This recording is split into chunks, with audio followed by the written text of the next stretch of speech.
and we say, I'm kind of guessing that when it comes to this decision that the price or the investment is going to be a factor. Is that safe to say? Yeah, could you, just to make sure that I'm talking about the same thing, what kind of budget or range are you looking at? Because I don't want to be really introducing things that are maybe higher than that budget, because if I give you something and it's outside the budget, then it's going to feel like I might have misled you, sharing you something that's not within the budget. So do you mind sharing me what kind of the range is? And I'm okay with a range. Oh, it's between 5,000 and 15,000. Okay, well, if it's any higher than 15,000, then I'll hold back and I won't show you that stuff. And the prospector's thinking, wait a minute, what am I missing? Oh, I shot low and I'm giving something up.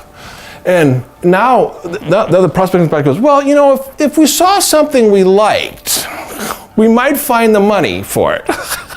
So it's always amazing. Once the prospect identifies something that they like, that must, would be nice to have, that they want, that they need, because the salesperson did a good enough job of asking enough questions for the prospect to uncover the need, and the needs based on the cost and consequences of not having that product or service, and the salesperson did a good enough job of asking those questions.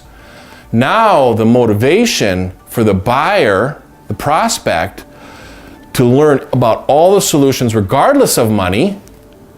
Hey, now we're having a real conversation because we're concentrating on the value and what's going to be most valuable to that prospect, because we've identified the costs and consequences in that conversation that the prospect is using heavily to weigh their decision. And the costs and consequences might be that the price is too high, which is different. Cost and price are separate.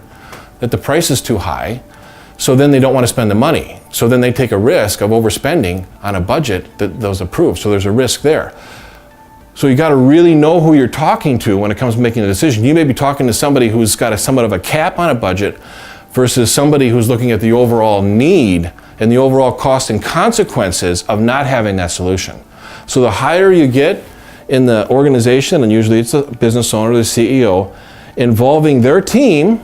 So things are different now than they were 20 years ago, involving their team on getting the support of that solution. Now the salesperson has a greater chance of closing that deal, selling on value, not cutting the price to win the business. And that's a good salesperson.